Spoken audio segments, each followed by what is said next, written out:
Hey guys!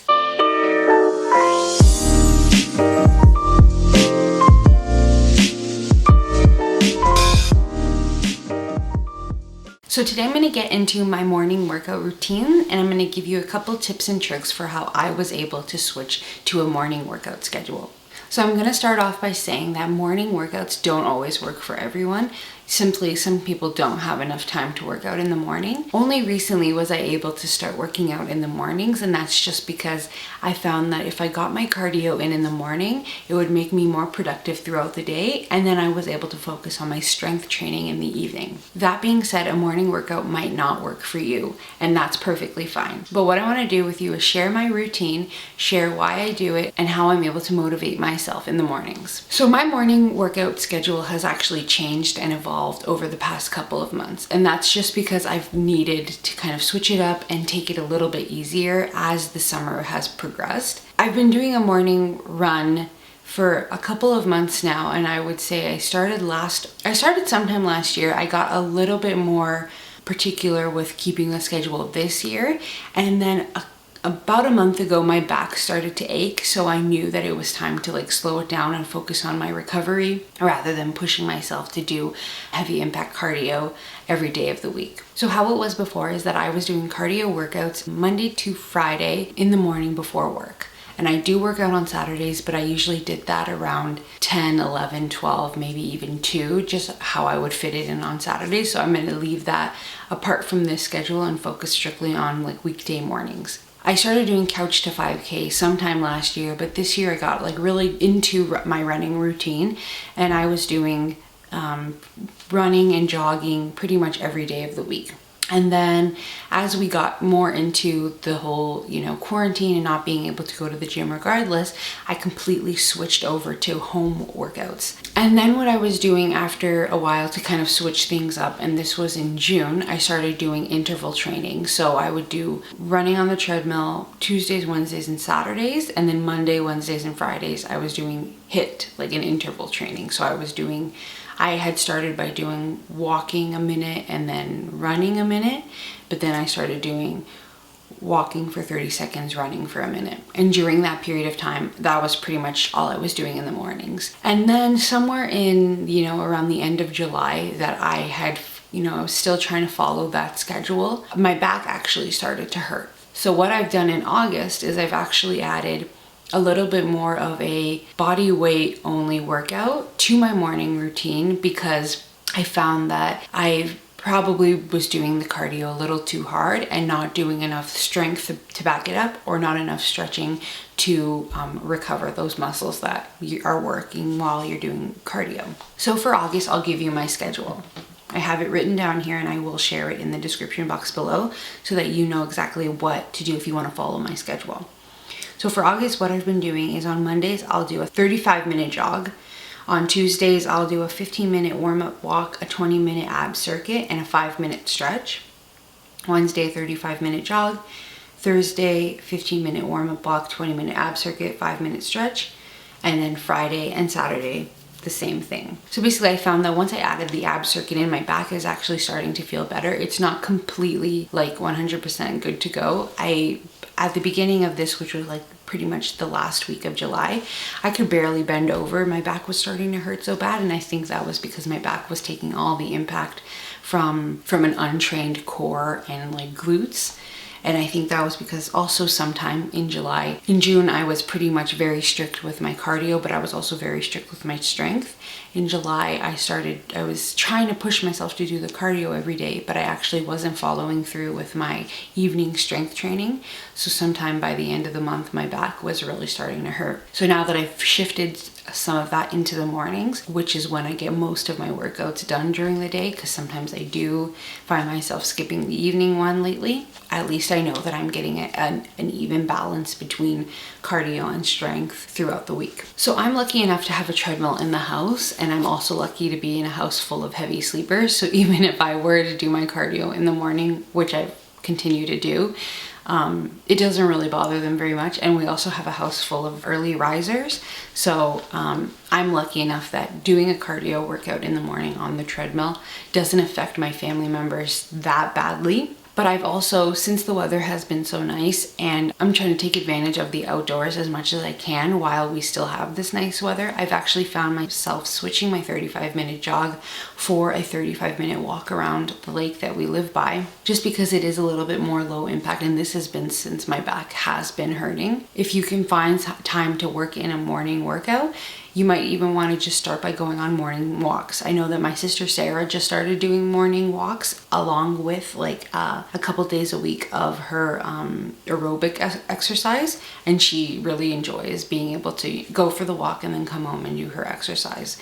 And it's also that you're just taking advantage of outside. So I do have a couple of tips for you if you are trying to build up to a morning workout routine. I have fitness tips and I have habit starters. So I'll get into how those tips that have been helpful for me in building this morning workout routine. So my first tip is stretch or warm up first. Whenever I'm doing like a workout class, and this would be on my phone since the whole quarantine has happened and you couldn't go to the gym, the workout instructors will always say something like, we got to get these muscles warm first. And I think that that's probably a very important tip if they're all saying it. But it does make sense. Once the muscles are warm, it's easier for them to take that load and recuperate better. So I would say stretch or warm up first. If you can do a couple stretches, it doesn't have to be anything crazy. You can do some, hamstring stretches, some chest stretch, because I know that your chest gets tight. Or even if you do have a treadmill and you do like a 10-minute walk on the treadmill, and get your body moving before you do the heavy impact stuff. And then another tip is also take breaks when necessary and keep hydrated. So we actually bought I think it's like a 40-liter Brita filter that we actually keep in the workout station so that we can keep hydrated and refill our water bottles when necessary while we're working out. But I think that's very important. Like, take a water break, but also just take a break, because sometimes if you're getting into a new routine, you need to build up to it and you don't want to pressure your body or force yourself into doing something, because that's where habits tend to not form. You don't feel well doing it, you won't feel motivated to do it again. And then another tip that I have for fitness habits are using apps. So for instance, I use FitOn to build my strength and stretch routine. And then I use the Couch to 5K to have the endurance of the running that I'm doing now. So FitOn, it's a free app actually. You can pay premium for additional features, but the free version of the app is great. And one thing that I do like about it being an app is that there is no in-app ads. So I'll do a run through for you, but this is basically what the workout looks like. You can actually browse their whole catalog, and you can actually work out like live with other people for what they have streaming live, so that other people are doing it as well at the same time, and they actually tell you like how many other people are going to be participating in that workout. And then you can categorize by like what kind of workout it is. They have challenges, and then they have target areas, time, intensity, and then they also do like daily fixes. So they do a rise and shine, they do a get up and move, and they do a relax and unwind. So basically one for the morning, one for midday, and then one for you go to bed. And then you can also choose trainers that you like the most too. So you can view that trainer's catalog. They have advice, they have meal plans, and then you can also add your friends on FitOn as well. And then I also use the Couch to 5K app, which is this app right here by Fitness22. And basically they have 3 days a week, and then they have, I think, about 8 weeks. So I am on week 7, day 3. That's 5 minutes of warm up, 25-minute run, and 5 minutes of cool down. But actually, even though I've been using this app for months now, I think I got it last September, but basically I repeat the day and I repeat the week until like I have it down perfectly, and it's not like a huge struggle to move on, and then I move on. I was doing week 7 in June and July, and then since my back has been hurting, I actually went back to week 6, where it's a 5-minute walk, a 10-minute run, a 5-minute walk, a 10-minute run, and a 5-minute cool down. And that's just been able to help me get back into building that mobility and building that endurance for the running. And then my last fitness starter would be to just do alternating days. So I would say, even though I might have said that I was doing running every single day, I actually much prefer the days where I'm doing an alternating. So for instance, in June, when I started doing alternating HIIT with cardio, like with running, or now where I'm doing alternating body weight strength training and running. So if you can do like an alternating day, because you'll have your favorite and it might not be cardio, but that's perfectly fine. But at least every other day you'll have something to look forward to, and you'll be like, well, I really hate this strength workout, but if I do it today, then I don't have to do it tomorrow. So if you are looking to build a routine for yourself, alternating days is a great place to start. And when I say alternating days, it could also mean that it's one day on, one day off, because my next tip is obviously to give yourself a rest day. And then for a few habit starters, I have 4 habit starters here for you. And the first is to get a yoga mat, because I've done the workout where I'm trying to do it on our hardwood floor. I've done the workout where I'm trying to do it on our carpet. And I have to say, I much prefer doing it on the carpet because it is that cushiony softness, but I hate the feeling of actually touching my skin to the carpet, and it actually has left marks on my skin before just because of how rough it is. And if I'm like wiggling on the carpet, or if I'm doing a plank and I'm trying to like force my body weight into the ground for stability. And you can also double up on yoga mats. So if you're finding that it's really uncomfortable to be on the floor, get a cushiony yoga mat, and then you can also add one on top of it that has a little bit more grip, so that you have the cushion but you also have the grip, so that when your body is sweating, you're not struggling. My next tip, and this is something that I have been doing since the beginning, which was pretty much almost a year ago, but it's keeping a pair of running shoes at the treadmill or at your workout station.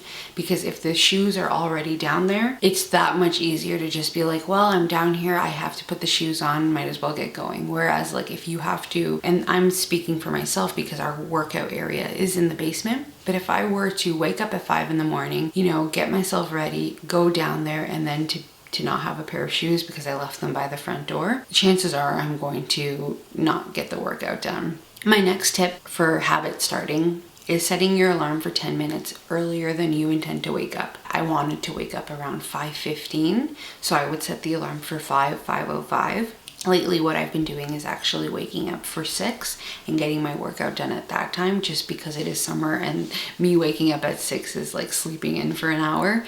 So what I ended up doing was I'll set the alarm for 5:50, and then by the time it's 6, I'm out of the bed and I'm getting ready for the day. And my last tip for habit starting is to use a natural pre-workout. About a year ago, I was trying to get into working out, and I found that I'd probably be a lot more successful if I was taking a pre-workout. And I did find a pre-workout. I bought one at the grocery store, and it was just one of those regular ones where it's, 0 calorie, it's a yummy flavor, and you pretty much don't know exactly what's in it. And I found that those made me feel kind of weird actually. So I switched to the Vega Lemon Lime Energizer, and I don't feel weird. It's like all carbs, it's all fruit. I feel like it definitely really energizes me during a workout. And I mix it with water in a blending cup. It's a rechargeable blender cup, and I got it from my work. They're not available yet because the one that I have is actually just a prototype. They will be available soon, so if you're watching this, a couple months from when I've posted it, I might be able to drop the link to the blender cup that we make. Sometimes those powders, those pre-energizers, or those protein powders, they clump up, but because I'm using one with like a revolving blade, it has no clumps, and I'm able to just drink it and get on with it. So those are all my tips for starting your fitness routine and building your habits. I'm going to show you my workout now.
So I hope you guys enjoyed hearing about my morning workout routine and also some tips to get started with your own. We also created another Spotify playlist, so if you're interested in listening to that playlist, it's called Working It Out is what it's called on Spotify, and we'll leave the link down below. So if you want to give that playlist a listen to get motivated for your morning routine, I encourage you to do so. Well, thanks for watching, you guys. If you haven't already, please subscribe, leave us a comment, give us a like. We'd love to hear from you and have you in this family. And other than that, hope to see you soon.